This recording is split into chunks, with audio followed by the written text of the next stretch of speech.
Zani, jam kureshtar ta dëgjoj këtë 2 minutësh të më drejtën. Po, urdhëro koha për 2 minutë. Se duhet ta votojnë LDK-n.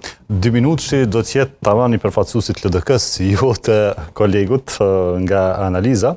Për LDK-n sepse është momenti ideal që qytetarët të kthejnë votën aty ku besojnë në një parti politike që ka listën më të mirë të mundshme për garë, ka një garë transparente që ka kandidatin për kryeministër, kandidatin për president, sepse asnjë parti politike nuk po guxon me dalë me garë për president, e kur e dim që ne për herë të parë po shkojmë zgjedhje për shkak që nuk patëm president.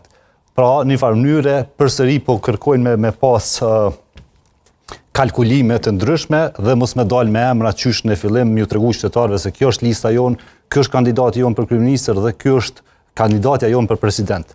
Pastaj ka një listë gjithëpërfshirëse, ka risi të mëdha brenda listës dhe gjatë kësaj periudhe kemi takuar shumë qytetarë, pothuajse në çdo qytet të Kosovës, kemi bashkë biseduar me ta dhe për LDK-n, si partia e parë që do të del pas zgjedhjeve, do të jetë mundësia që gjitha kërkesat nga qytetarët që kanë dalë të implementohen në punë dhe anën tjetër nuk kemi me pa një parti arrogante si e para, por do të shtrijë një dorë të bashkëpunimit me secilin për të krijuar institucionet për të pasur projekte politike për bashkëta.